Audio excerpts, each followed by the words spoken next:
السلام علیکم دوستو، اس ویڈیو میں ہم جانیں گے تاریخ اسلام کے اہم ترین واقعات میں سے ایک اہم واقعہ۔ اس ویڈیو میں ہم جنگ بدر کے واقعات پر گفتگو کریں گے۔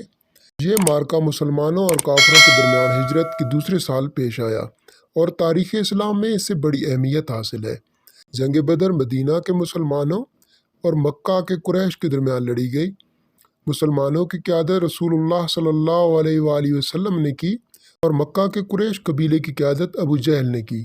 قبیلہ قریش مکہ میں مسلمانوں پر مظالم ڈھا رہا تھا اور مسلمانوں نے ظلم و ستم سے بچنے کے لیے مدینہ کی طرف ہجرت کی تھی۔ قبیلہ قریش نے ابو جہل کی قیادت میں مدینہ میں مسلمانوں پر حملہ کرنے اور اپنی کھوئی ہوئی حیثیت اور طاقت کو دوبارہ حاصل کرنے کا فیصلہ کیا۔ انہوں نے 300 گھوڑوں اور 700 اونٹوں سمیت قریباً 1000 سپاہیوں کے لشکر کے ساتھ مدینہ کی طرف کوچ کیا۔ دوسری طرف مسلمانوں کے پاس صرف 313 سپاہی تھے اور ان کے پاس 2 گھوڑے اور 70 اونٹ تھے۔ مسلمانوں کی تعداد بہت کم تھی لیکن وہ اپنی سرزمین اور اپنے ایمان کی دفاع کے لیے پرعزم تھے۔ رسول اللہ صلی اللہ علیہ وآلہ وسلم نے مسلمانوں کی فوج کو 3 گروہوں میں تقسیم کیا اور انہیں حکمت عملی کے مطابق قریش کو آگے بڑھنے سے روکنے کے لیے رکھا۔ جنگ کا آغاز ہر طرف سے 3 چیمپئنز کے درمیان مقابلے سے ہوا۔ مسلمانوں کی نمائندگی حضرت علی رضی اللہ تعالیٰ عنہ، حضرت حمزہ رضی اللہ تعالیٰ عنہ اور عبیدہ رضی اللہ تعالیٰ عنہ نے کی، جبکہ قریش کی نمائندگی عتبہ، شیبہ اور ولید نے کی۔ آخر کار قریش کے تینوں چیمپئن مارے گئے جبکہ صرف ایک مسلمان حمزہ رضی اللہ تعالیٰ عنہ شہید ہوئے۔ اس کے بعد قریش کی فوج نے حملہ کیا لیکن مسلمان اپنی جگہ پر کھڑے رہے اور پوری قوت سے لڑے۔ قریش کو ابتدا میں بالادستی حاصل تھی لیکن مسلمانوں کو اللہ ان کے ساتھ تھا اور انہوں نے فتح حاصل کرنا شروع کر دی۔ جنگ کے سب سے مشہور واقعات میں سے ایک فرشتوں کا کردار تھا۔ اللہ تعالیٰ نے مسلمانوں کی مدد کے لیے 1000 فرشتے بھیجے اور وہ ان کے ساتھ مل کر لڑے۔ مسلمان فرشتوں کو دیکھ سکتے تھے لیکن قریش انہیں دیکھنے سے قاصر تھے اور اس سے مسلمانوں کو خاصا فائدہ ہوا۔ یہ لڑائی کئی گھنٹے جاری رہی اور آخر کار مسلمانوں کو فتح نصیب ہوئی۔ قریش کو عبرتناک شکست کا سامنا کرنا پڑا۔ تقریباً 70 سپاہی مارے گئے اور 70 کو قیدی بنا لیا گیا۔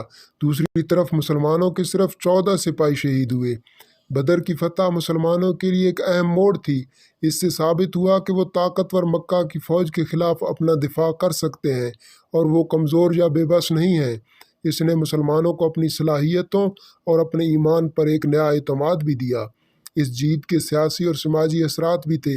مسلمانوں نے ایک طاقتور دشمن کو شکست دی اور اس نے علاقے کے دوسرے قبائل کو ان کا نوٹس لینے پر مجبور کیا۔ اس نے ایک رہنما کے طور پر پیغمبر اسلام صلی اللہ علیہ وآلہ وسلم کی پوزیشن کو بھی مضبوط کیا اور یہ ظاہر کیا کہ آپ کا پیغام صرف روحانی نہیں تھا بلکہ سیاسی اہمیت بھی رکھتا تھا۔ جنگ بدر اس لیے بھی اہم ہے کہ اس نے اسلام میں جہاد کا اصول قائم کیا۔ جہاد صرف جسمانی ہی نہیں بلکہ روحانی بھی ہے۔